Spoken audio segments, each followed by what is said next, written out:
It turns out that atoms are pretty complicated things, and they've got pretty subtle properties, and you've learned some of them, and others you haven't learned, whether you're studying chemistry or biochemistry. And so we're going a little deeper with atoms so that you know more and you're prepared. Atoms are the building blocks of molecules, obviously, so they're the foundation. And so you're learning more depth than you had before. And we're taking it in stages. We first learned about hydrogenic atoms, one electron. And now the ones that matter are the complex atoms. We're building on those. And it turns out that there's some principles that are just brand new principles for many people. And so we're going, going stepwise. So that's by way of context. There was, of course, a problem set due last night. And I thought it might be good to start today by talking about that problem. The whole thing. Huh? The whole thing. The whole thing. Start to finish. Where Hugh would like us to talk about the whole thing, we'll talk about two problems. No. Okay. Huber's insistent. That's too much time, and you do not agree. The solutions have been posted. Actually, I took the time this morning to post the solutions to everything we've done so far, all the problem sets, and also put up the next one, which will be due. I have it due next Tuesday at 11:59, because I think we'll need Monday before you're ready to completely work on it. But let me pull up the problem set you just did, and this problem set was one of the more mathematically hairier ones that you've had. In case you're scared, by the way, the next one's not going to be like that. It's going to be a little different, work with different principles. But I wanted you, so in this, we derived the solution to the hydrogen atom. I presented it to you and demonstrated it was a solution, really what happened. And the solutions are pretty complicated things. And I wanted you to dive in and work with those solutions. Is it because every chemist spends his life or her life working out these complicated problems? No. But you learn something conceptual by working through math. And that's why this one was pretty mathematical. So we'll talk about some of it.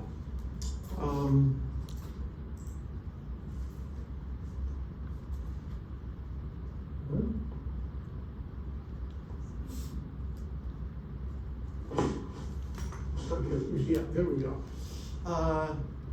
Maybe just so you can see,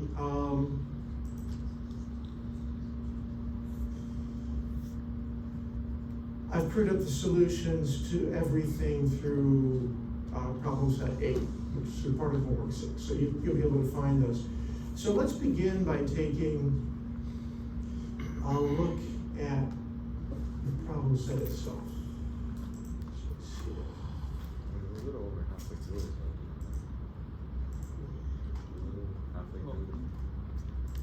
It keeps asking me that, but it does. So I wanted to, so problems 1 and 2 were conceptual and not so mathematical. Problem 3 is a bit more mathematical, and so is problem 4. And I think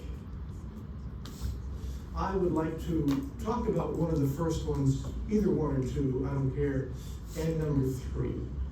Okay, and that'll give you a good sense of the kind of math involved. The rest of them, look at the solutions online, and then if there are any questions, see me. If you really want to dive into one of them in class, tell me, we might do that. So that's the plan of the day. Now, I've got the solutions up, so I'm gonna work through those.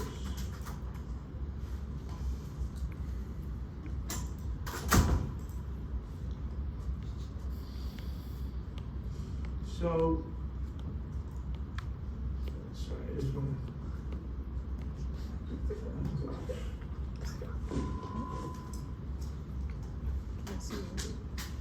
Don't you do it faster? Let me see.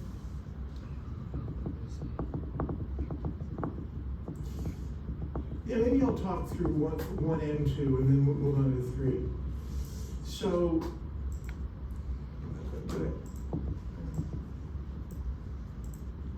So question one.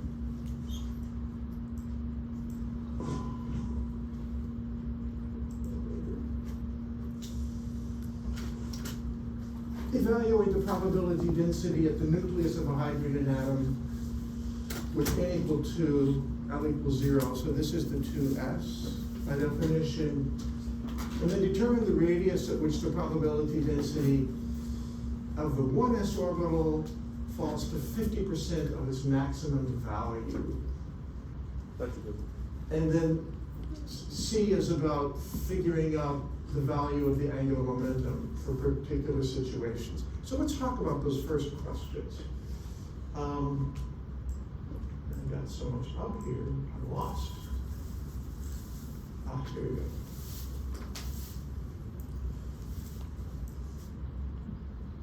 So the first question is, what's the maximum value of the probability density for the 2s, as it turns out?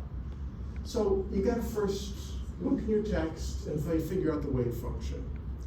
We learned the wave function is the product of a radial function and a spherical harmonic. So you just have to look them up. You don't memorize these things. You look them up. And there's the radial function. The spherical harmonic is for L equals 0, m sub L equals 0. You look that up in a table, but it's just the constant, the square root of 1 over 4 pi. So the critical part is the capital R, the radial function, and it's given here. And then you go further. It's given in terms of rho. What is rho? Rho is a compact way of giving a function that will work for all values of n and all nuclear charges. So you have to figure out the nuclear charge, which is 1, which is actually 1 times E, but here all we need is the 1. And the n is equal to 2. And so rho turns out to be r over the Bohr radius, approximately. Remember, A depends on the reduced mass, but it's almost exactly equal to the Bohr radius. So for most of your problems, that's fine. So we're left with what's in black as our function. And now I asked you what's the maximum value? And that seems like an impossible question to answer until you realize the maximum value is going to be at the nucleus, because if this is a decaying exponential, it's going to get small really fast. So when r equals 0, this whole thing is going to be maximized. And and furthermore, notice in the parentheses, you're subtracting something proportional to r. So again, when r is 0, you'll be maximized. So just plug in r equals 0 into the formula in black, and that's what you get. So it looked like a hard problem. It wasn't really so hard. You have to look up a bunch of formulas. Any questions? Yep. So, question 2. So whenever using like the finding value for A, you said that like we're mainly going to be using like the Bohr radius because it's always like similar to the actual radius of like what does the Bohr radius signify? The Bohr radius is a constant, and the units are units of length, and you can look it up. It's 5.292 times 10 to the minus 11th meters. You just look it up. And in your problems, if you're faced with A, you can always substitute the Bohr radius, unless I tell you you've got to be exact. Then you'll have to be exact. But that's not going to happen. Okay, so that's the Bohr radius, and then when calculating for like the max value, like max energy, was it? We would assume that like the radius would be 0 because in my problem he didn't really give like a radius, and I was like, I don't know how to calculate the maximum, so we use like an equation. So like for future references. So for finding the maximum value of a function, usually I say take the first derivative and see where it's 0, and then solve for the value. That will give you all the maxima and all the minima. The second derivative test will sort those out and tell you the maxima.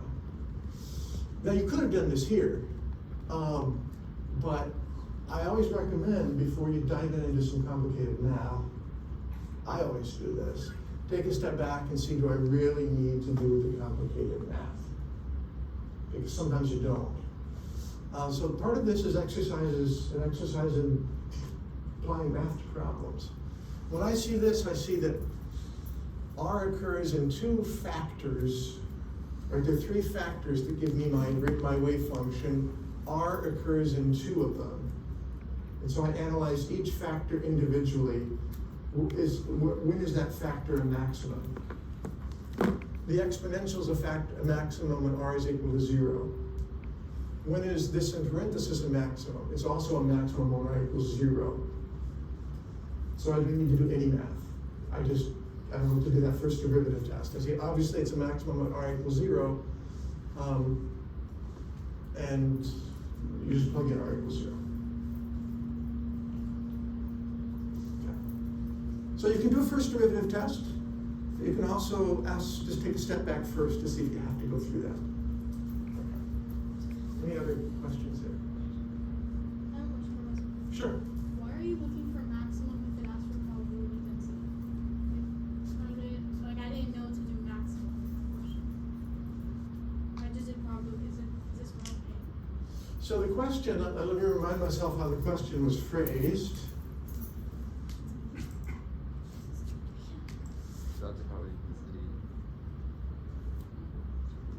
Oh, this was simpler than I'm sorry. That wasn't the question.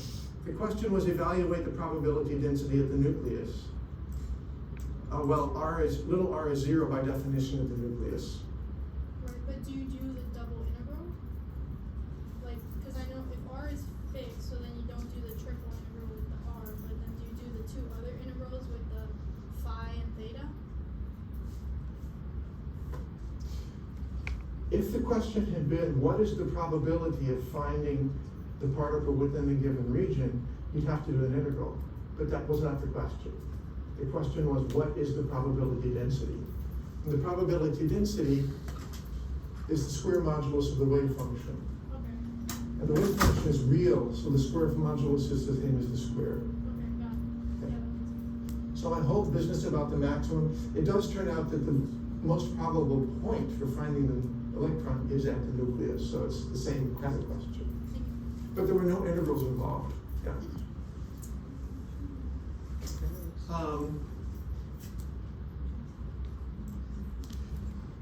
The second question was to find the radius at which the probability of finding the particle falls to half the value at the nucleus, or half the maximum value. Well, we already saw the maximum value of the probability density is at the nucleus. So if you plug in R, you get this value. And to find the R at which the probability density falls to half that value, you simply have to equate this, which is the probability density, there's my R, to 1/2 that, right? Because that's the maximum value.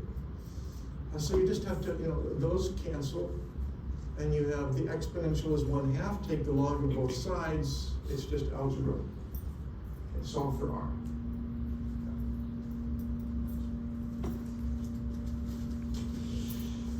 Questions about that? Next question was, for a 1s electron, what is the magnitude of the orbital angular momentum? That answer partly depends, the orbital angular momentum depends on the quantum number L. And the magnitude of the orbital angular momentum is the square root of L times L plus 1 times h bar. So you plug in 0 in this case. For an s electron, L is always 0, and you get 0. For 3s electron, L is still 0 because it's s. Same answer. For 3d electron, d means L equals 2, so you plug 2 into that formula and you get the square root of 6h bar.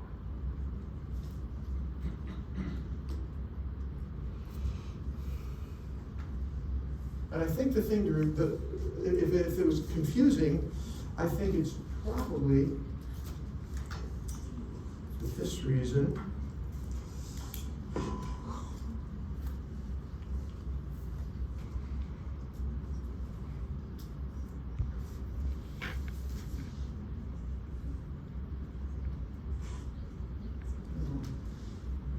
There we go.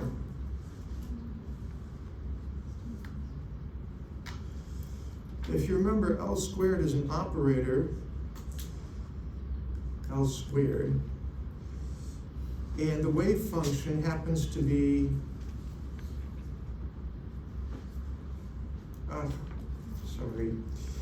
here's the wave function. It depends on n, L, and n sub L without thinking about spin. L squared is an operator, and the wave function is an eigenfunction of that operator, and the value of the eigenvalue is L plus 1, h bar squared.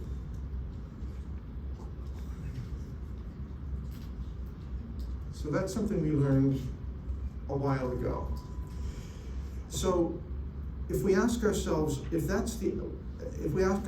is the value of the angular momentum? Well, the angular momentum is a vector in space. So I'd have to describe the angular momentum itself as a vector. So when I say the magnitude of the angular momentum, I mean, what is the length of that vector? And the length of this vector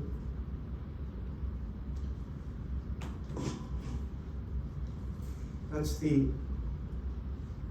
magnitude of L, if I'll put it that way. That's a little funny way to put it.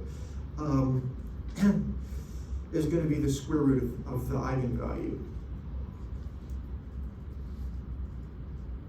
Okay. And those units have angular momentum units, joule seconds, as it so happens. So anyway, this is what I really want you to focus on, because from the quantum number little l, we get the magnitude of the angular momentum via that formula. It's going to come up over and over. Questions? So this was playing around with that stuff. Yeah? Can I go back to the question and ask something? Sure. How come you use the wave function and not the radial function for finding the maximum?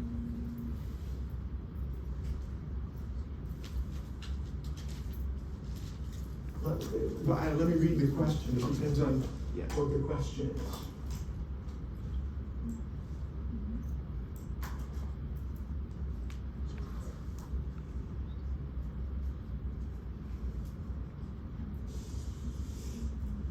So the question was about the probability density and not the probability. Oh. If the question had been about the probability, you wouldn't have had to use the radial wave function. Okay. The probability density is about a point. Okay. Language. I know it's complicated, right? But the language turns out to be important. And so think very carefully about the words before you dive into math. I guess that's one take home. Make sure you understand what the words mean. Okay, so we got those, right? The next question is about nodes.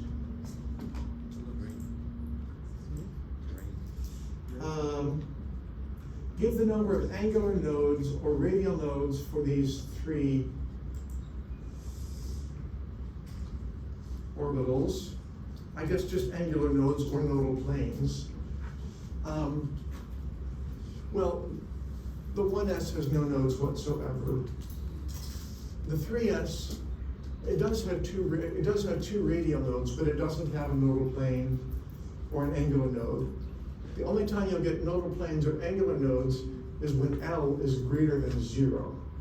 So if we have a d orbital, L is 2.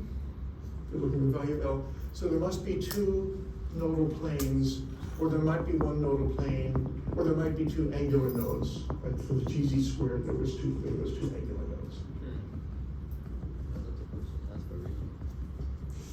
So I think what I want to do is go straight to problem 3 at this point.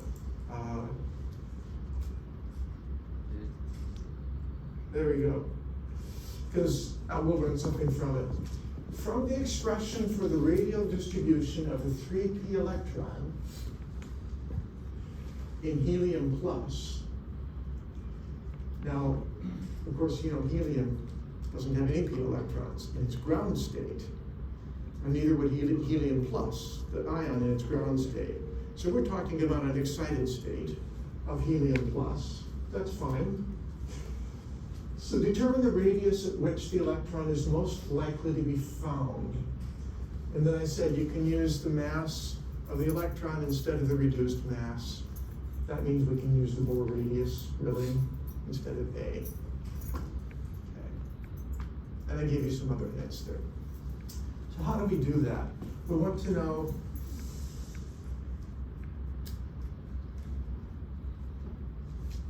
the radius that's most probable for finding the electron.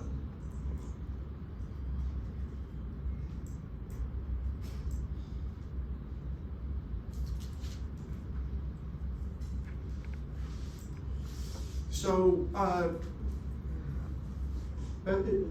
that's big enough, right? If I could turn this off. This will be a little better.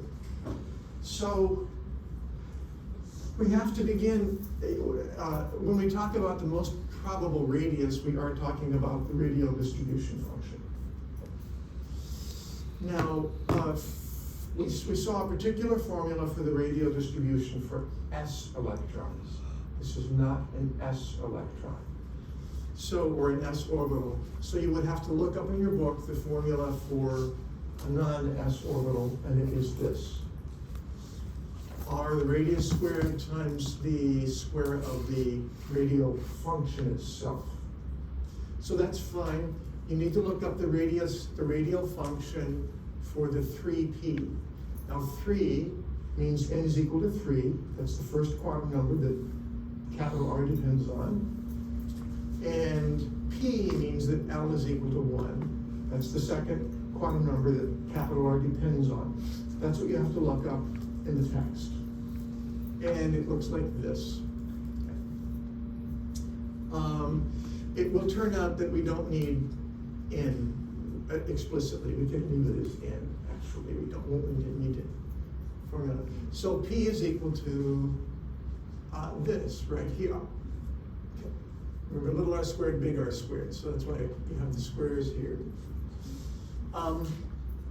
At this point, I really just want to maximize this. I want to figure out where the maxima are. There's one complication, and that's that we have a little r and we have a rho. So really, rho is proportional to little r. So we ought to convert the rhos to little r or the little r to rho. Doesn't matter which. Since there are more rhos here than r's, I decided to convert r to rho. So rho is defined this way in terms of z and n. So there you go. And so we can solve for r and substitute for r.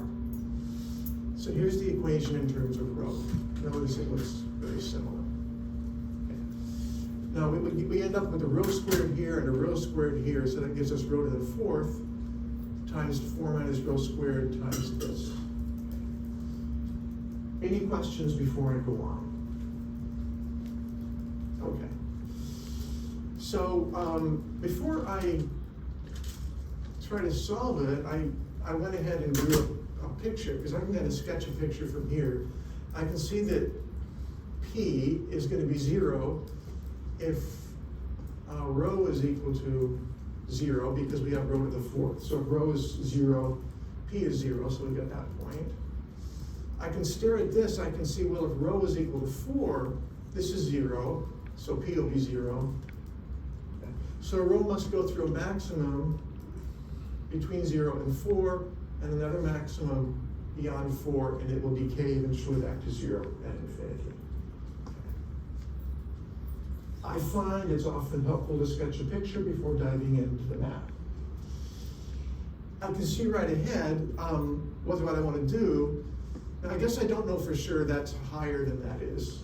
Okay, I kind of drew it that way. It will turn out to be true, but I don't know ahead of time. Anyway, there are going to be 2 minima and 2 maxima. I can see right away. So to determine the most probable row, I'm gonna set the first derivative equal to 0. I am not gonna talk you through the algebra of setting that derivative equal to 0. Do that on your own time. It's actually complicated algebra or calculus, but you just have to be careful. I will show you the result. When you finish doing taking the derivative and arrange things in terms of products of binomials, it becomes fairly easy to see through.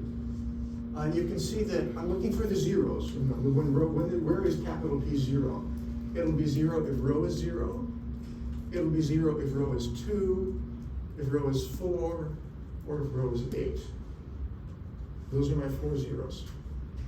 Okay. And just remember that 0, 2, 4, 8. So if we go back up to the top, you can already see the 0, the 2, the 4, the 8, the 4, the 0, the 2, the 4, and the 8 right there. Okay. So that's cool. Now, from the sketch, you can see that 0 and 4 are minima.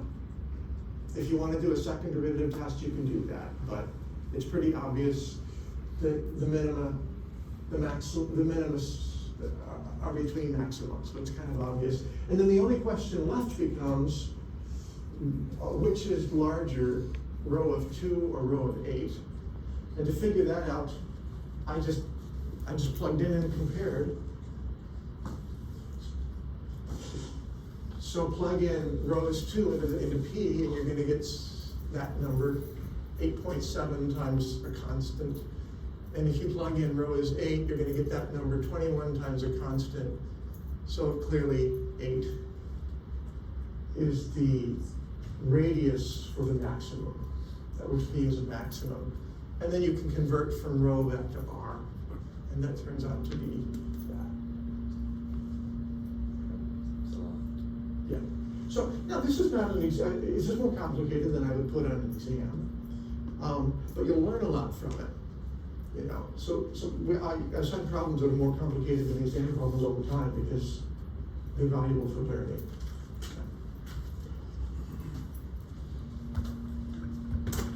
Questions? I'm going to back up and talk conceptually about what happened in that problem because it's maybe worth it. Staging your work, I find, is helpful. Just diving in and plugging away can get you lost in the weeds. First, you got to figure out what the radial. You have to know that the question is about a radial distribution function. Most probable radius. You have to realize that's about a radial distribution function. So maybe you have to look it up.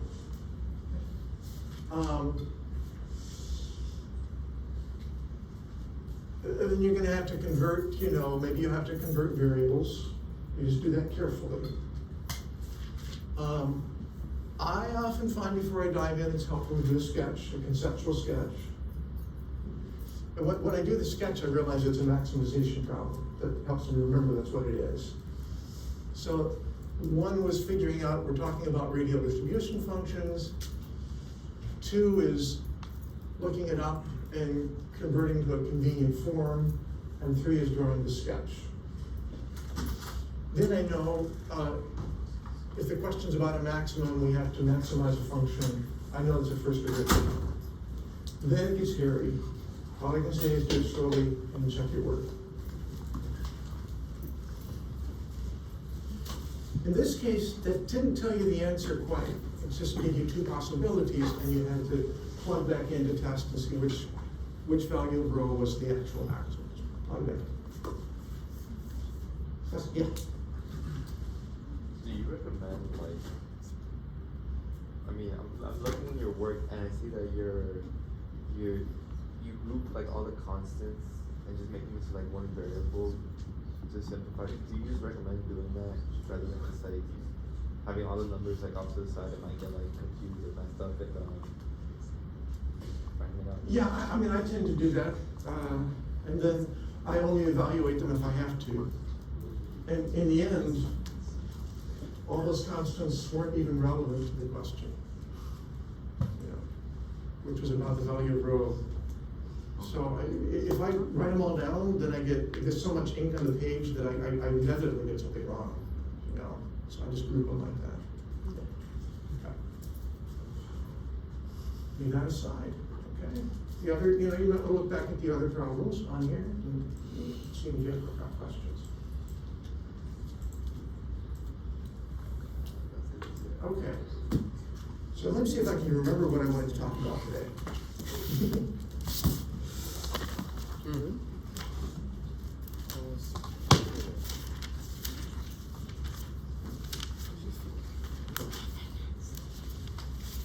080900. Is it here? Yeah, I do remember. And I think a good way to start, so those problems were all about hydrogenic atoms, but we're actually beginning to talk about complex atoms, one electron. And we're beginning by talking about introducing some new principles. Because we got to do that before we do any work, introduce some new principles. The first one, the one we talked about, ended with on Monday was spin. And I told you that electrons have a property called spin in addition to the other properties they have. And we talked about the Stern-Gerlach experiment that demonstrated spin exists. Spin is a kind of orbital, a kind of angular momentum, but it's kind of funny because there are only two values of spin. So I want to, I think this is too low. There we go. So we learned that there is a spin quantum number, which is always 1/2. And we learned that there's also a z component of the spin, which can be plus or minus 1/2. So we learned that. When we write a wave function, it actually will include both the spatial part, which is described by the quantum numbers n, l, and m sub l, and it will have a spin part.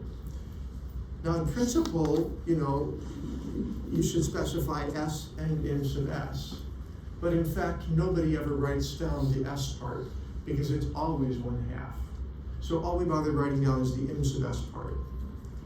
So if you specify a wave function, there you go. So as an example, for a hydrogen atom, in its ground state, would be the 1s state, so the electron configuration would be 1s1. The full wave function, if we include spin, we often will use a capital psi. In this context, that doesn't mean time dependent, it means including spin. And so I could write this particular wave function as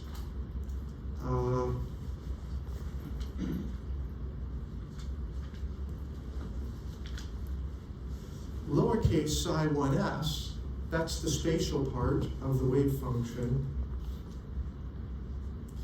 times the spin part. Now remember, we have two possibilities for spin. M sub s equal plus 1/2 we call alpha or up, or we write an up arrow, that means the same, all mean the same thing, or minus 1/2 beta downward arrow, they just all mean the same thing. So if this were up, you might write psi 1s alpha. That would be the full wave function. We often call that a spin orbital.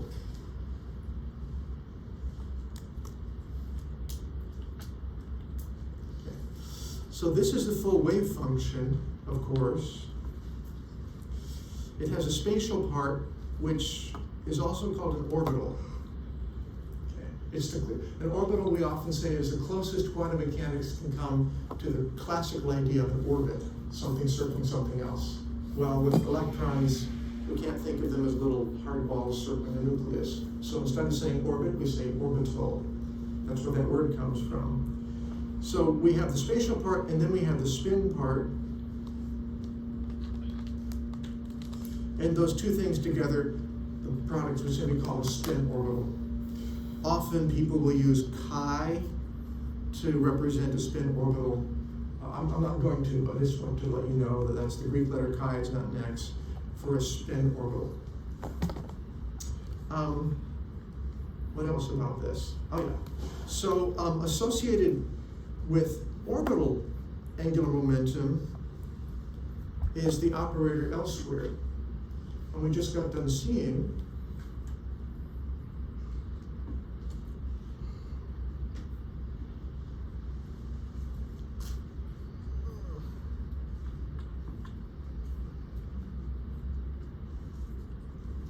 that the wave function itself is an eigenvalue of the L squared operator, and the magnitude of the orbital angular momentum is that.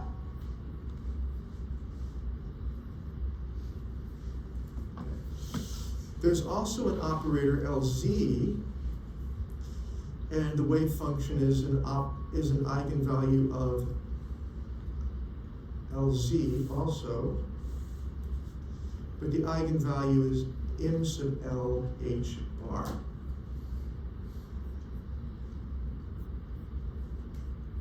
Oops, not good.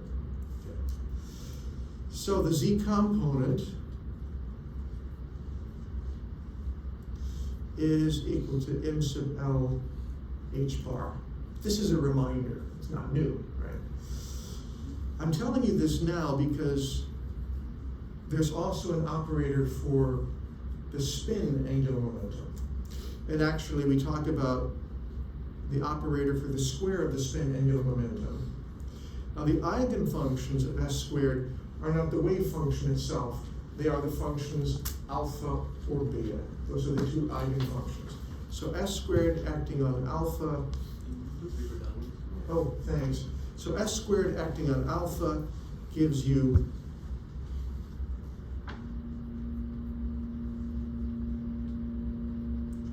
so alpha is the eigenfunction,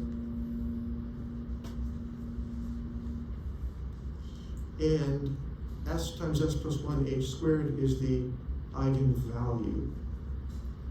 Okay.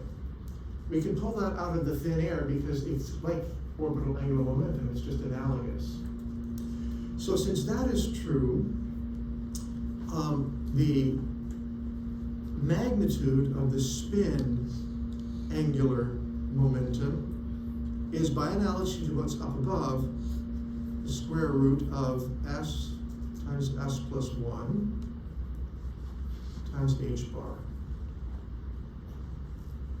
Furthermore, since S itself is always 1/2 and never anything else, we can just get a number here, and this turns out to be the square root of 3 over 2 h bar. Okay. So that's the magnitude of the electron spin. Now there's another operator, that's the Z component of the spin, which also acts on alpha and gives you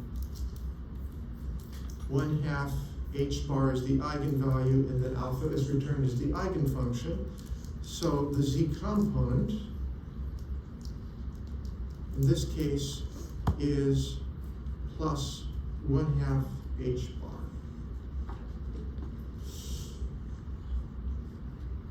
Now, if S sub Z operator acts on beta, the eigenvalue is minus 1/2. And the Z component then is minus 1/2. Can you see that? No, minus 1/2 h bar.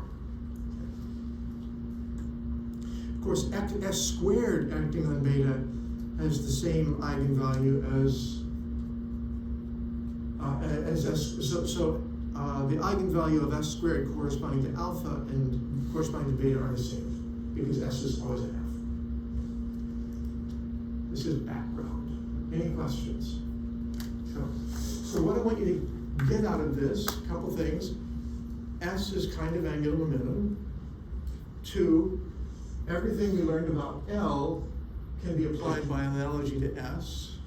So we get the same kinds of magnitudes of angular momenta as the components. Third, though, with respect to eigenfunctions, the orbital, the wave function without the S part, is an eigenfunction of the L squared. The eigenvalue of the L squared is this weird function alpha or beta. Now, alpha and beta are simply functions, but they're weird. They're not the usual sorts of functions, and you're not going to write out functional forms. In fact, they're usually represented with matrices, spin matrices. We're not going there, we don't need to. We're just going to write them as alpha and beta. Do remember this, though, they are orthonormal. So alpha and beta are each normalized, and they are also orthogonal to each other. Questions? Okay. So with that as background, I want to introduce you to something new, profoundly new.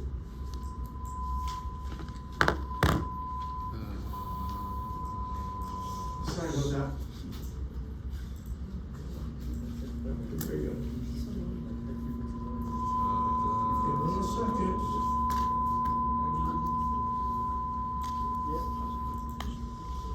Okay, so we know what you see here. So you have encountered something called the Pauli exclusion principle before. No more than 2 electrons may occupy a given orbital. And if 2 do occupy one orbital, their spins must be paired. Alpha and beta, we usually think one up, one down, right? You know that. Where does this come from? This comes from something called, more general, called the Pauli principle. I need to tell you about the Pauli principle. When I constructed this, I added another box that tells you what the Pauli principle is, but I want you to ignore it. It won't make sense until the next slide. So read that later, okay? What is the Pauli principle? What's going on here? This has to do with what we can know and what we can't know. So I want you to think about 2 particles colliding. And first we're going to think classically, and then we're going to think quantum mechanically. And I want you to think about what we know in the end. So suppose we have these 2 particles, classically they're like billiard balls, and we shoot them with a coach, 2 pool cues toward each other or something, and maybe they bounce off each other. But if classically we can know exactly where each particle is at time 0. And in principle, we can know exactly the momentum we give it, the direction in which we send it and how fast it goes, the momentum.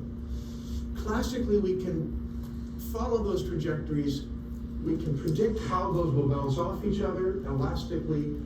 And so if in the end they bounce off each other, we know exactly where 2 goes and where 1 goes. And so I can say, that one's got to be the particle that I started with.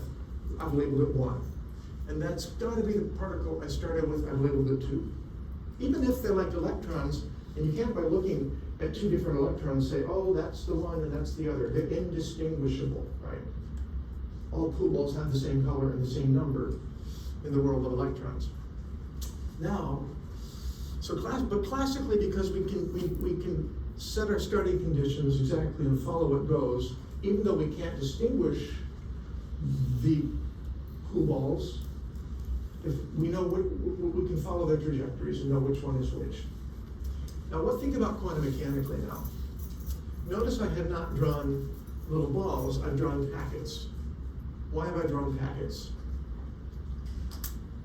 Wait a minute.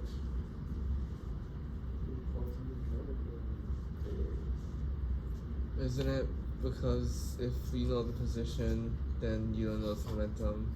Yeah. So it's uncertain where it is exactly. Yeah. I can specify the position exactly, but then I don't have any idea what the momentum is. Or I can specify the momentum exactly, but I have no idea what the position is. So I specified a packet implying we have a pretty good idea where it is to start with. And I have a pretty good idea what the trajectory I give it is, but I don't know here exactly. That's the thing. So what I know is these 2 encounter each other and something happens. You know, maybe they collide and they bounce off each other, but maybe one has slightly smaller momentum, and so they actually pass each other. I mean, I can't say for sure, right? So at some later time, I'll have two packets over here. Maybe I make a measurement. That's where they are. But can I say that this one is the one that I began with up here? Oh no, I can't tell you whether that's one or two. Yeah, I just can't do it. Okay. Problem is that electrons are indistinguishable. And part of the problem, the other problem is Heisenberg's uncertainty principle. So if I'm going to describe the world at this later time, I'm going to have to have a wave function. Notice the 1 and the 2. This means it's a wave function that simultaneously describes both of the particles here. That's why the 1 and the 2 are there. But I can't say that I know which of these is 1 and which is 2. So suppose that suppose that this represents 1 and 2. Then I have to construct my wave function such that this, which represents 2 and 1, is exactly the same as this. Probability has to be independent of which is electron 1 and which is electron 2. That's probability density, known as the square. There are two ways to achieve that equality. One is that psi 1, 2, and psi 2, 1 are the same thing. We say they're symmetric. And the other is that psi 1 and psi 2, 1 is the negative of the other. When you square either one, you're going to get that, right? So, deep property of physics. Particles that follow the symmetric description are called bosons, and particles that follow the antisymmetric description are called fermions. For boson, there was a famous scientist called Bose. His boson, it's not named for the cloud boson. And Enrique Fermi is a very famous physicist, hence fermion, that's where the names come from. It turns out that particles with integral spin, that means 0 or 1 or 2 or 3 or 4 times h bar, but particles with integral spin tend to be things like photons and gravitons and gluons. They tend to carry forces. And fundamental particles with half integral spin, like 1/2 or 3/2 or 5/2, tend to carry mass. You know, electrons and protons and neutrons are all fermions. So, this is especially important to chemists because the electron is a fermion. And we're going to have to take a while now to follow through the implications for electrons that this is true. So, this is a little bit, when I say symmetric and antisymmetric, that's a little bit condensed. What we really say is this function is symmetric with respect to the interchange of the electrons, if we switch over. And this is antisymmetric with respect to the interchange of two electrons.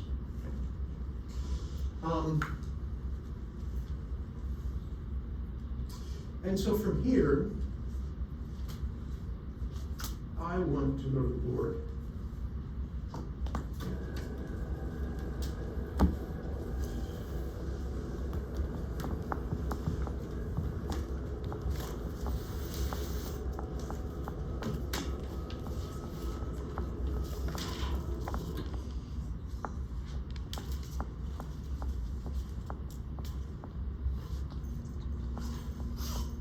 Oh, and so that statement, the electrons are antisymmetric with respect to the wave function must be antisymmetric with respect to the interchange of any two electrons, is the Pauli principle. And we're going to see how the Pauli principle implies the Pauli exclusion principle that you're familiar with.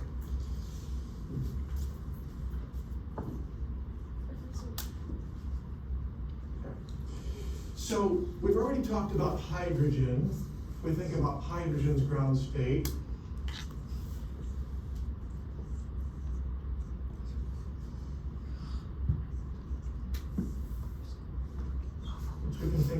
you know, by drawing pictures like this. And the wave function for that hydrogen that includes the spin, I'll just say is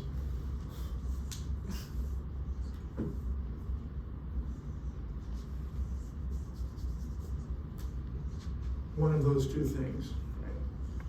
Spatial part, which is the orbital, times the other part. We might also write this as psi1s sigma, where sigma simply means a spin function, and sigma is alpha, has two possible values, alpha or beta. You know, so that's give you, that's it. Now, yeah, that's good enough. So now I'd like to think about the helium ground state.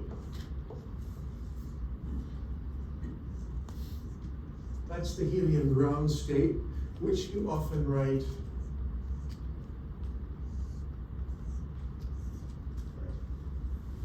and the Pauli exclusion principle tells us to make one electron up and one electron down. So I now want to talk about what this antisymmetry has to do with everything. And I want to begin not by talking about helium, but taking a step backwards and thinking in one dimension. This is in your book. What I'm going to say is not in your book. Only much later is in the book, and I find people get confused. So I want to talk about particles in 1D. So let's say we've got an x-axis, we've got a particle here. I don't care what the particle is right now, I'm just saying particle. At x1, we've got some other particle at x2. And x1 and x2 can be anything whatsoever.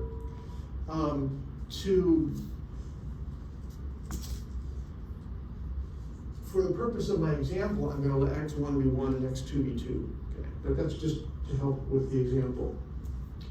And I'm going to define two functions. I'm going to let f of x be x. Can't do it simpler than that, right?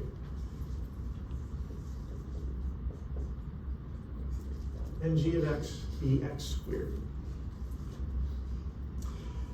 And now, those would be single particle functions, if you like, because there's only, one x there. I want to think about a two particle function, h, that depends on x1 and x2. In my first example, I'm going to define h as f of x1 times f of x2. That's like saying, if you think of f as an orbital, that's like saying we've got particle 1 and particle 2 in the same orbital, the same space. That's kind of what that means. And I want to ask myself the question, this h, is it symmetric? Is it antisymmetric? Is it symmetric with respect to the interchange of particles 1 and 2? Is it antisymmetric with respect to the interchange of 1 and 2, or is it like neither? Can anybody tell me right off the bat?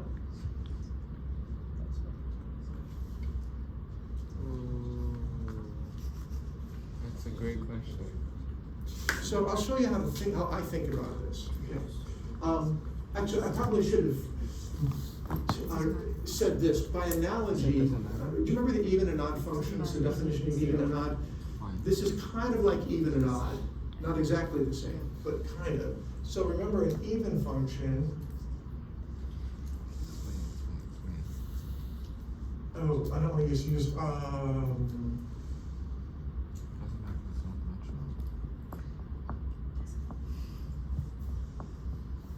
Let's call the function m. M of x. I just don't want to use f.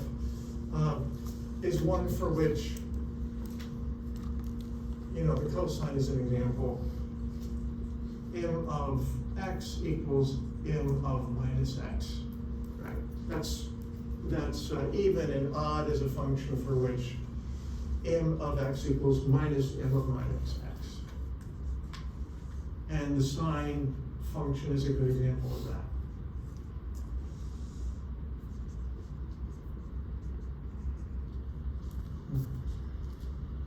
We usually say m of minus x is minus m of x. So this is going to be a similar property, this symmetry or antisymmetry with respect to interchange, but it's not about the origin, right? So think about what happens if you switch x1 and x2. Well, then you get h of x2, x1 instead of h of x1, x2, right? Which is f of x2 times f of x1. On my little example here, this is 1 times 1, which is 1, and this is 1 times 1, which is, no, I'm sorry, this is 1 times 2. x2 is 2, and this is 2 times 1. 2 in both cases, right? So these two things are equal.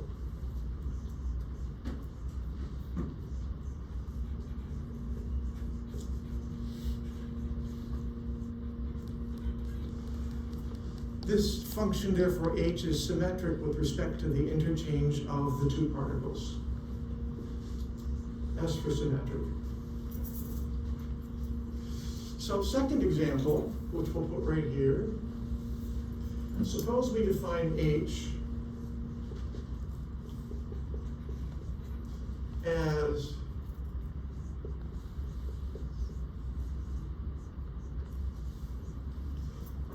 f of x1, g of x2. Is this symmetric with respect to the interchange? Is it antisymmetric? Or could it be neither? Let's examine it. First of all, let's just plug in the values. x1 is 1, f of x1 is, therefore x1, that's 1. G of x2 is going to be 2 squared, so that's 4, right? So what happens when we interchange these two?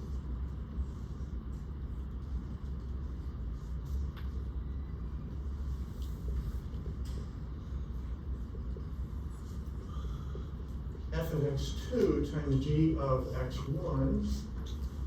F of x2 is 2. G of x1 is 1 squared, that's 2, right? Symmetric? No. Antisymmetric? No. Neither, right? That's a problem. So notice that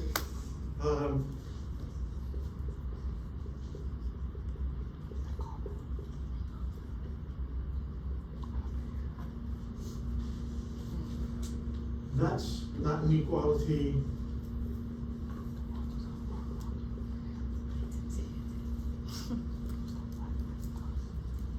Neither symmetric nor antisymmetric. Oh, what am I going to do? Suppose my goal is to create a function that is antisymmetric or symmetric. This is not going to work. Right? I'm going to prove to you that I can create another function that is like this but is symmetric and an alternative one that is antisymmetric. Okay. So let's start with the symmetric one.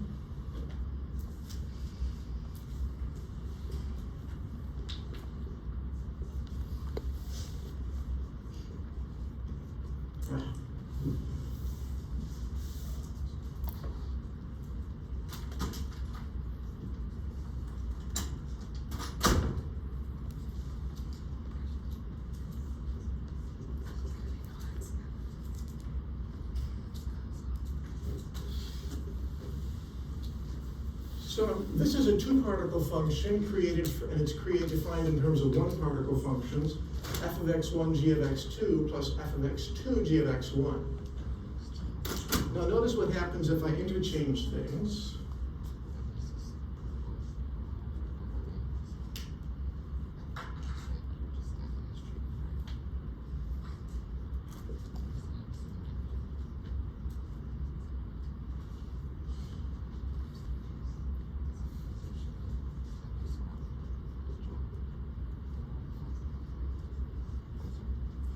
Well, first we can just see what we get. F of x1, g of x2, plus f of x2 times g of x1, so that's 6. F of x2, g of x1, plus f of x1, g of x2 squared, also 6. Same thing, right? So this is symmetric. So we can put, that's why this was set. And you can see that it had to be algebraically, you don't even need the numbers, right? Here we have fx1 times g of x2. Here we have f of x1, g of x2. Those are the same. And here we have f of x2, g of x1. Same thing here. They're just written in different orders. They had to be the same. So that's the symmetric combination. What about antisymmetric? How would we get there? Let's see if I can do this sort of compactly. I think I can erase that. We don't need it.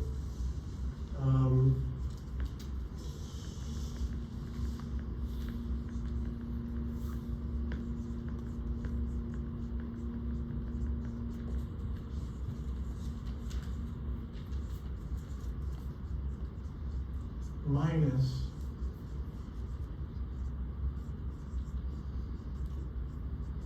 so first let's calculate what this is. It's 1 times 2 squared minus 2 times 1 squared, which is 2. Interchange.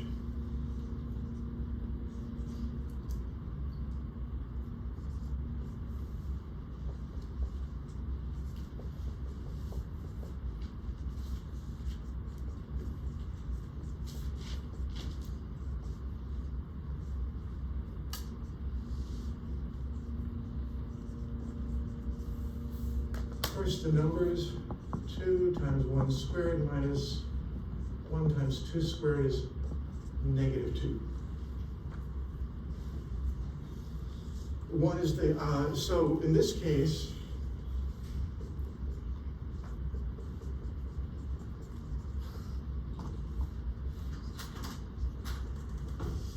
h of x2, x1 is minus h of x1, x2, antisymmetric.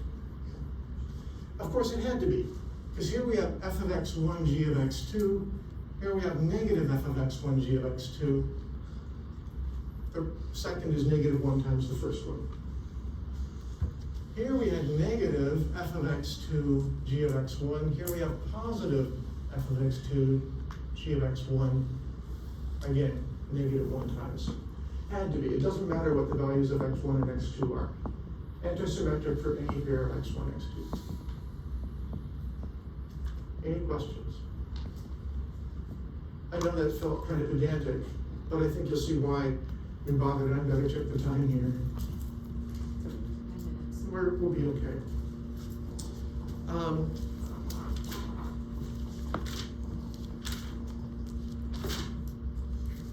So now, let's think about ground state helium. And let's see if we can just use this part of the board. I don't know. Ground state helium. So we need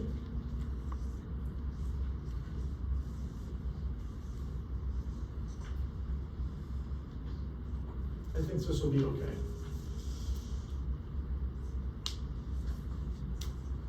We need a 2-electron wave function that depends on both space and spin. Right? Now I'm going to propose a trial wave function. Okay, I'm just going to propose it. I'm going to propose that we can create a spatial part that depends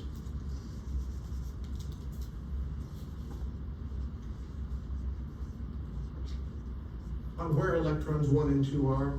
I wrote the vectors to remind you we're talking about where in space it is. That's the spatial part.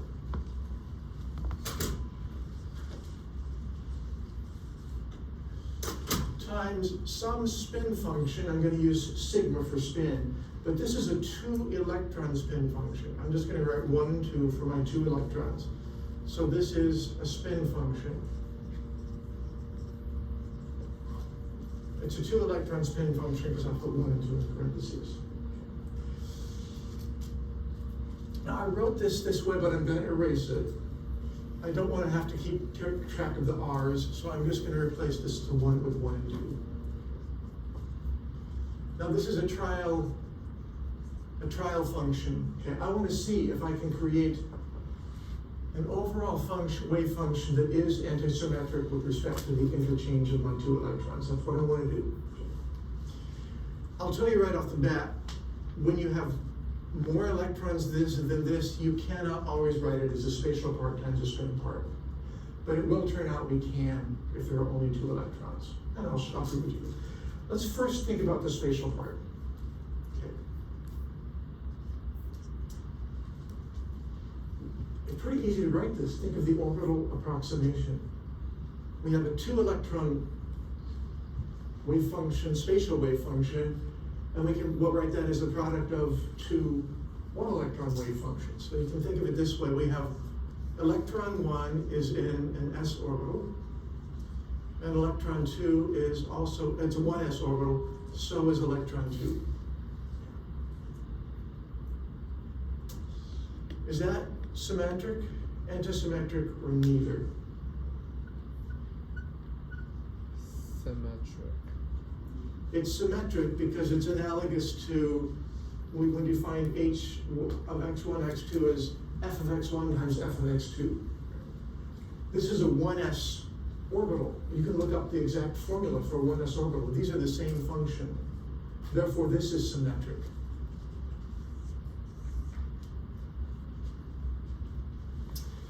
If this function is symmetric, what can we say about sigma? Does it have to be symmetric? Does it have to be antisymmetric? Or does it have to be something else? It should also be symmetric. It has to be antisymmetric.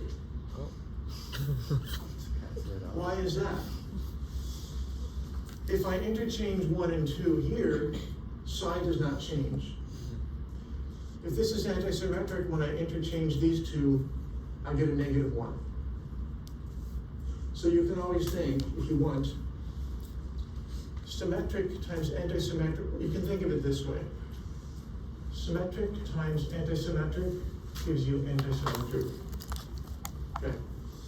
Symmetric times symmetric gives you symmetric. Okay. When you interchange once, nothing happens. When you interchange again, nothing happens. Your overall result is nothing happened. Antisymmetric times antisymmetric is antisymmetric. When you interchange the first time, you get -1. When you interchange the second time, you get another -1. -1 squared is 1. Okay. So if this is going to be S, that's going to be A. So I want to construct wave functions from alpha and beta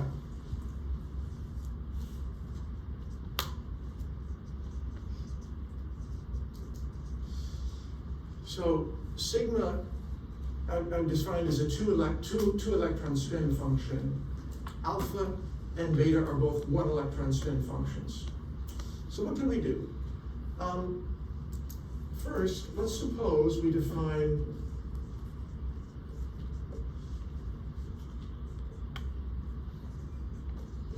sigma as alpha of 1, alpha of 2. Symmetric, antisymmetric, or neither. I mean, that kind of resembles Okay. Symmetric. It's not mysterious. Look what happens if we interchange these.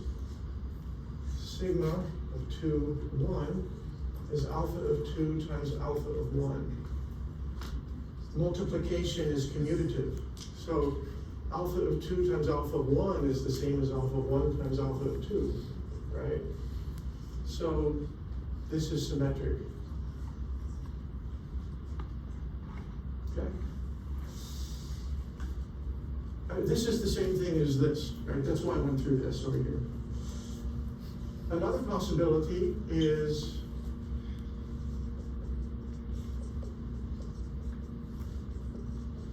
This is the same thing, that's beta 1, beta 2, that's symmetric as well. What else can we do?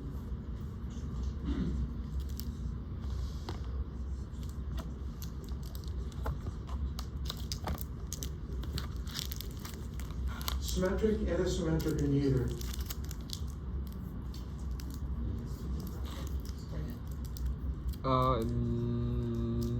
The analogy is Neither. this. Defining H as f of x1 times g of x2. Noticed it was neither, right? Okay, we have two different functions, alpha and beta, so that's neither, okay? Bad news, right? But we can construct linear combinations of alpha and beta that are symmetric or antisymmetric. So that's no good. That's no good. But I'm going to define another combination, I'll call it sigma plus, as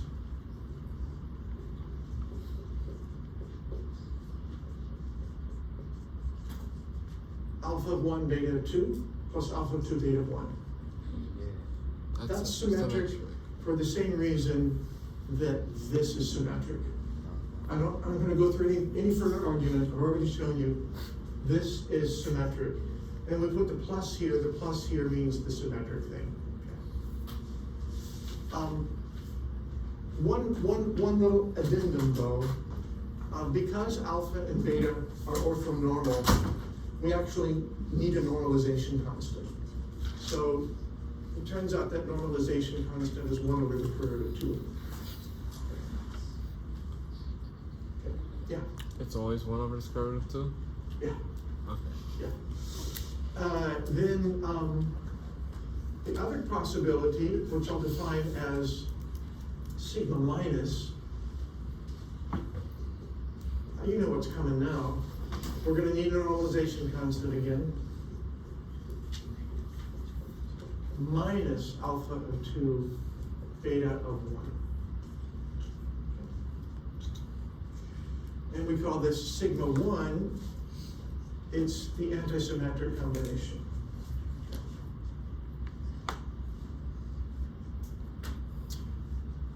Okay.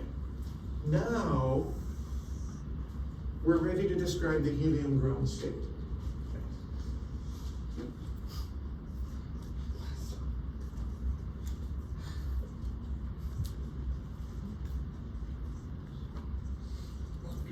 That's the spatial part.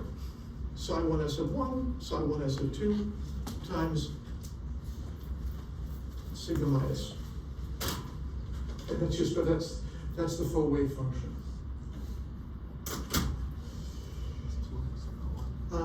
The only choice we can have, by the way, of these 4 possibilities, let's call this possibility 3, and not 4. The only one that's antisymmetric is number 4. So that's the one. Okay. Notice we have 1 electron that is alpha and 1 electron that is beta. Only we cannot distinguish the electrons. Electrons are indistinguishable. Indistinguishable. We can't really say which one is alpha and which one is beta, but there's one of each in some sense, right? So that's why if I'm going to draw my 1s orbital and construct an orbital filling diagram, I put 1 up and 1 down. It corresponds to the sigma minus. And clearly does not correspond to 1 or 2. Now 3 sometimes confuses people. This 3 is also symmetric. It also seems to make reference to both alpha and beta, right? All I can say is put that aside in your brain until later in the chapter. Okay. Just think of the sigma plus. It's symmetric like the alpha alpha and the beta beta. Put them in the same box. I'll finish with this comment, okay? Suppose you wanted to think about the ground state of lithium, and you said, well, ground state, put all 3 electrons, because they're 3, in the same orbital, the lowest energy orbital, right? 1s3, which you know is impossible, right? But pretend you don't know it's impossible, it's an actual thought. What would that look like? So here's the 1s orbital. Maybe like that, you know? You'd have to have 1 up and 2 down, or 2 up and 1 down, if you're using that simplistic representation. Let's number these as if we could number our electrons 1, 2, and 3. Okay. The wave function will turn out to be antisymmetric with respect to the interchange of 1 and 2. But it's not going to be antisymmetric with respect to the interchange of 2 and 3. And the Pauli principle says that the wave function must be antisymmetric with respect to the interchange of any 2 electrons. Pretty easy to set it up for just a 2 electron system, but for a 3 electron system it's harder. But my point right here is there's no way you can put 3 electrons in a given orbital and have them, all the interchanges be antisymmetric. So you can't put that electron there. Maximum you can put in any orbital is 2 electrons.